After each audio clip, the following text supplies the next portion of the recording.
SG Akustik on Tour. Herzlich willkommen auf der High-End in München. Wir sind gegenüber im Drivers Club von der Motor World. Sehr schöne Räumlichkeit hier und sind bei Gold Note aus Italien, eine Manufaktur aus Italien, und stellen hier heute das Topmodell der Plattenspieler vor, den Bellagio. Mit dem Film ist auch Tom Dolphin von Gold Note, der uns die technischen Details später noch genau erklärt.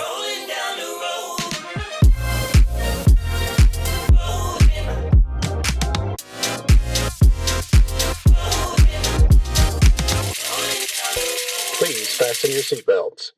Gold Note. Es gibt weltweit in Hi-Fi nicht wirklich viele echte Manufakturen von Hi-Fi und High-End. Gold Note ist eine davon. Seit über 30 Jahren werden dort in der Toskana feinste Hi-Fi-Komponenten gebaut. Die Wurzeln liegen im Analogbereich. Das erste Produkt vom Gründer Maurizio Atterini war ein Tonarm, und so setzte sich das Ganze fort. Heute ist Gold Note Vollsortimenter. Man sieht das, wir haben hier die XS85 Lautsprecher aufgebaut, große Tausender-Anlage mit Netzteilen, Vorstufen, auch natürlich große Phono-Vorstufe, passend zu dem Gerät mit dem großen Netzteil, also die PH1000 mit dem PSU 1000, und haben auch das kleinere neue Modell hier daneben stehen, den Mediterraneo X. Auch dazu wird Tom nachher noch ein paar Worte sagen. Die Technologien, das ist wie in der Formel 1. Zum Topmodell fließen natürlich auch in die kleineren Modelle rein. Wir haben auch selber schon die Firma besichtigt, haben alles dort gezeigt bekommen, wie das funktioniert. Sehr schön, da blenden wir hier auch mal ein paar Szenen von ein. Und im Videotext unten verlinken wir das auch so, dass man sich das Firmenporträt auch anschauen kann. Wirklich beeindruckende, kleine, unglaublich gut organisierte Firma, die es wirklich auf Klangqualität und Verarbeitungsqualität angelegt hat. Fast alles, was in den Komponenten steckt, auch in den Plattenspielern, wird in-house gebaut oder kommt aus Italien. Das ist also quasi der Gegenzug zu so einer high-fidelen Mobilisierung, um alles immer billiger zu machen. Ich halte das Preis-Leistungs-Verhältnis trotzdem bei den Komponenten wirklich für sehr gut, dafür, dass sie wirklich made in Italy sind und quasi handmade. Dadurch fließt immer viel Energie, viel Liebe in die Geräte ein, und das ist auch gut so, dass es sowas gibt. Ja, kommen wir hier zum Topmodell, zum Bellagio, ein Prachtstück von Plattenspieler, hier in diesem wunderbaren Blattgold, ganz Gold Note-like von der Optik her, sehr beeindruckend. Die Details zur Technik von diesem fantastischen Gerät, was das Herz jeden Analog-Liebhabers höher schlägen lässt, beschreibt uns jetzt der Tom. Thank you very much, Stefan. So what you see here is the Bellagio Conquest. This is our top-of-the-line turntable. It is actually a limited edition because we are only able to ship a few of these every year. It is our biggest, heaviest turntable.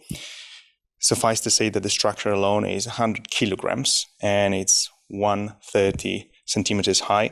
What you see here is the gold leaf finish, which features real gold that's hand applied to each and every plinth. Now, this is a very lengthy process that we developed because we want to pay homage to our tradition, especially the Renaissance tradition in Florence, where the gold leaf was one of the most popular finish for really premium craftsmanship. So the turntable itself is designed with 13 different curved plinths that enable high rigidity. It's a mix of acrylic for the plinths, solid aluminium, brass, and stainless steel. The platter itself is really high density, so a lot of inertia momentum to guarantee the rotational stability. And most importantly, you can see that there's a counterweight down the very base of the turntable, which lowers the center of gravity, because being a really tall structure, it can be susceptible to the pendulum effect, which is when a turntable or a structure swings ever so slightly from side to side. Now, lowering the center of gravity guarantees that there's less of that happening within the system. This particular configuration features two tonarms, both 9-inch. In this case, though, you can add an additional tonarm with a platform for the 9-inch tonarm or a 12-inch tonarm. It's got electronic selection of the speed 33 or 45, and the motor itself is a high torque design that features a AC to DC to AC conversion in order to eliminate completely all the interference that you might find on your mains.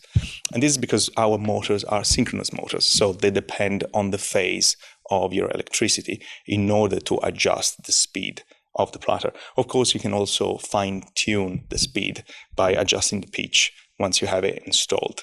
And there are some little known facts about this particular design, primarily that it was actually something that our founder Maurizio engineered. And it was one of his first achievements back in 2010.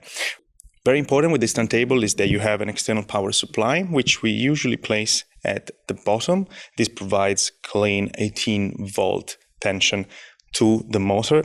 And something that is important is for the platter to really pack a lot of mass. So you can see that if I stop the platter, all of a sudden it becomes very visible that the platter itself is then fine-tuned with counterweights. These add more inertia to the whole platter, and at the same time they're able to stabilize it to prevent any oscillation. The platter spindle itself is 27 centimeters long. It's made of C40 stainless steel that's rectified and then polished, and it's coupled with a house bearing that's made of polished brass. And for the bearing, we actually use a tungsten 5mm bearing ball. Now, this design is based on high mass, high rigidity to achieve really great, outstanding performance. And it's something that we wanted to replicate on a smaller turntable. In this case, of course, you can't really leverage something that is this big because this is dedicated to some very specific systems and rooms. So we had to approach the design challenge in a completely different way. And what we found is actually that by leveraging a specific geometry, which I'll detail in a second, you can reach a very sweet spot in between the density, the mass, and the volume of the turntable. So what you see here is actually a geometrical shape called the catenary curve. This was mathematically described in the Renaissance by Galileo, and the first application of this shape was in building bridges. Because what you want when you build a bridge is high rigidity, but you also want to save on material. So you don't want to put in a ton of material because, of course, that makes the whole task much easier. But at the same time, you want to ensure that it's going to be stable and not susceptible to vibration. So the same principle is applied here.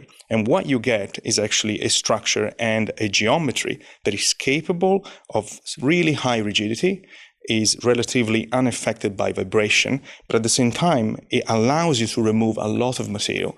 What this does then is it offers less storage for potential energy coming from the motor.